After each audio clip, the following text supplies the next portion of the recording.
Assalamu alaikum wa rahmatullahi wa barakatuh. Welcome back to our Palestine Radio segment, the segment that we began in the month of Ramadan, which we obviously have continued right here on Evening Talk. Now, my next guest, you are going to love to hear from her as much as I'm looking forward to speaking to her. Her name is Faeeza Locke. She is a social entrepreneur, a change catalyst, and a lover of Bunny Chow. She's the founder of Voice of the People movement.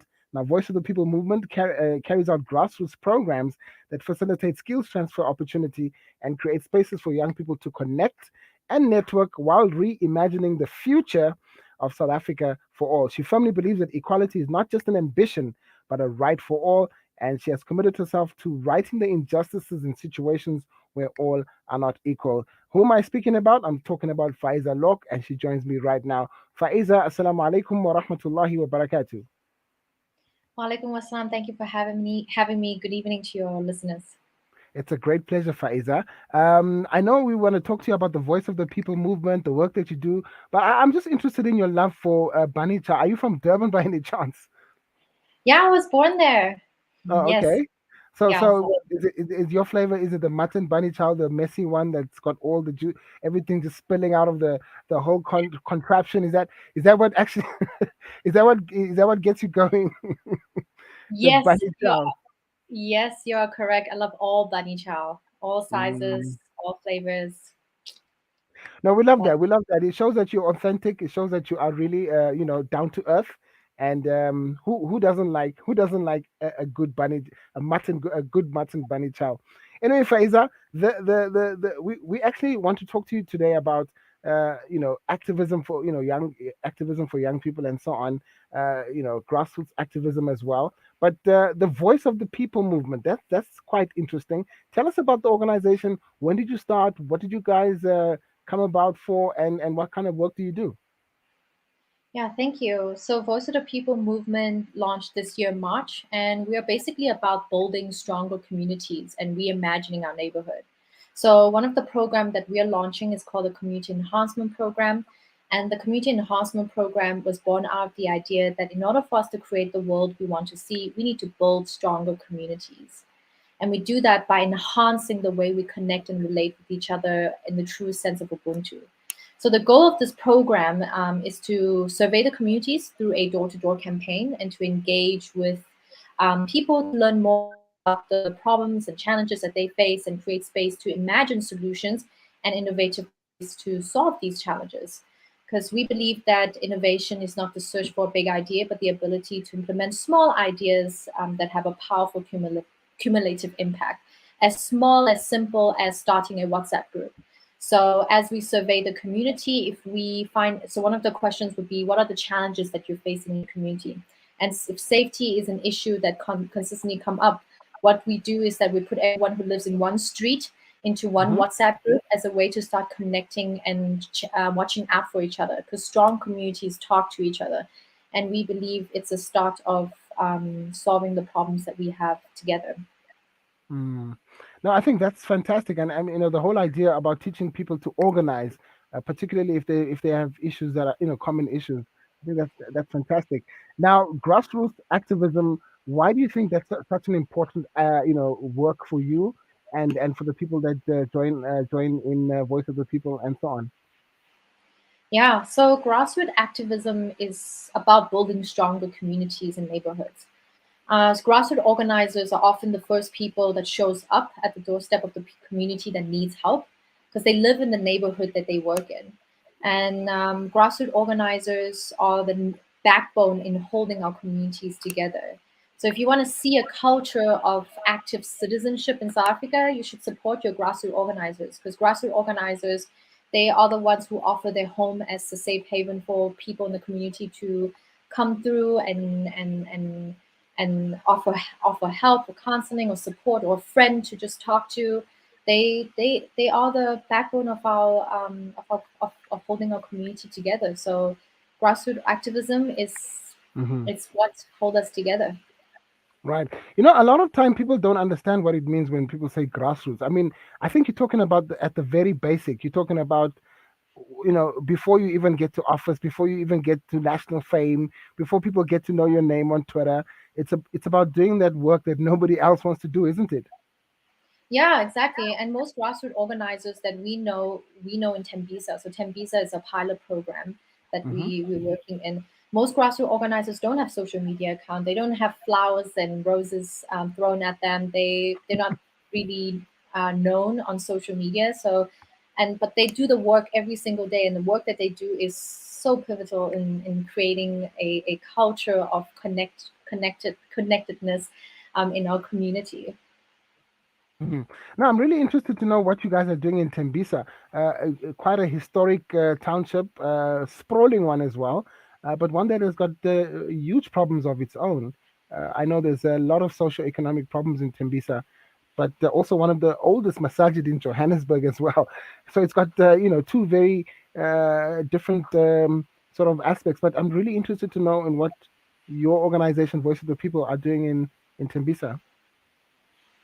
Yeah, so as I was saying, we ownership and empowerment is part of our culture. So what we do is that we work with community members in who lives in Tembisa, and they become Hmm. our surveyors, part of the community enhancement program, become part of the surveyors to enhance the way we connect with each other in the communities. And they become and at the end of the community enhancement program, they become leaders that drives these projects on the ground. And so that's basically the work that we do is that we empower and create ownership of the work that we do together. Hmm. This is a joint empowerment, it's a collective effort. And yeah, we take it one step at a time and we try to come together and create the solutions that addresses the addresses the problems that the community face.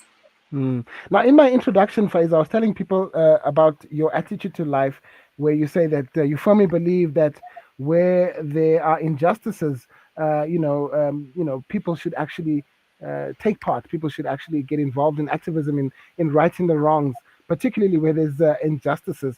And I know a lot of young people feel very, very, strongly about activism. Would you say that? Is it because of their youth that they are very, very active in trying to, make their voices heard, particularly on social justice issues? Can you repeat that again? I I lost was you a saying, bit. young people and the importance of activism. I was telling people when I was introducing you that one of the things that you're very passionate about is that wherever there is injustices, you are going to make sure that that injustice is turned around. But I'm just interested to know, like, the enthusiasm that young people have for activism. You think it's just age, or is it idealism, or the fact that young people are just way too naive? No, I don't think they're naive. Mm. I think young When people. when I say naive, that young people just want to change the world. They have all this energy to change the world, and yeah, yeah, but it's a good energy, Yeah, I guess. yes, and young people have the energy and the talent to change the world. Mm. And I think young people, as their consciousness are raised, they realize that it is what this perilous moment of our democracy demands of us. It's all Mm. hands on deck right now in order to create the change we want to see in our community. And we recognize that you don't have to start an I'm not saying that you need to start an NGO, an organization, just by going through social media or finding out where the organizations in your community are operating at and find out how you can be part of it. And sometimes it's not about donating money, it's about your time and effort. Mhm. But if your capacity limits you, you start by changing yourself.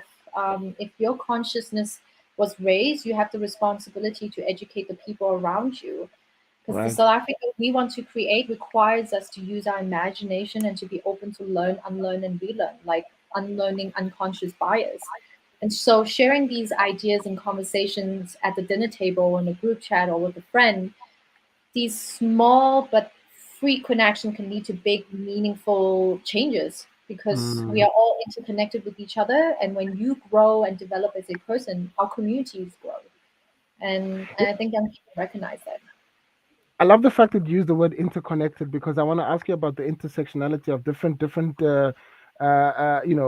struggles, and one of which is the Palestinian struggle, and how young people should get involved. What are you doing as the founder of Voice of the People to conscientize people about what's going on in Palestine? I mean, what we have there is the last bastion of apartheid in the world, and the poor Palestinians really been, put under the thumb of the Zionist Israeli government. But tell me about how you mobilize people to at least know about this.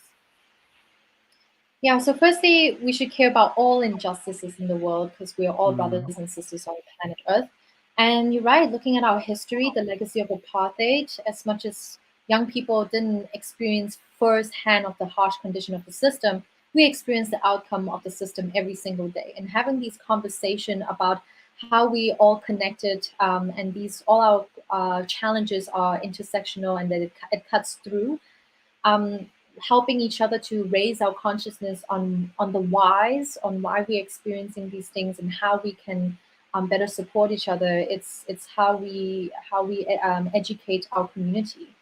We should, because of our history in South Africa, we should empathize, stand in solidarity and protection with our brothers and sisters in Palestine.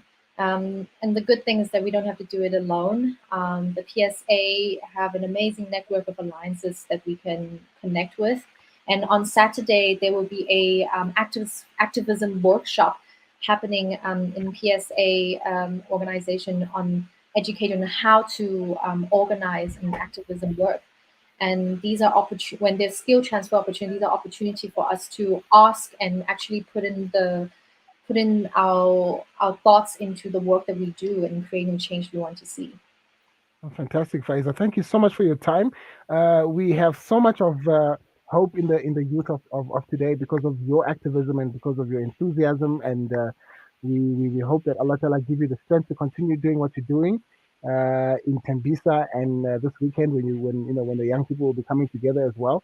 May Allah reward you and keep you going, inshallah, with all the strength that you need. Inshallah. Thank you so much. I mean, Faeeza Locke, founder of Voice of the People, joining us there, talking to us about youth activism and particularly the activism amongst young South Africans.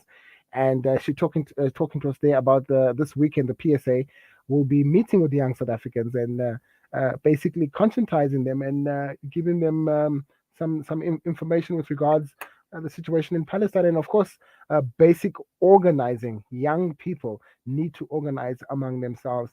Right, the Palestine radio segment brought to you by the PSA in South Africa. Bringing our time to 5 minutes to 8 Central African time.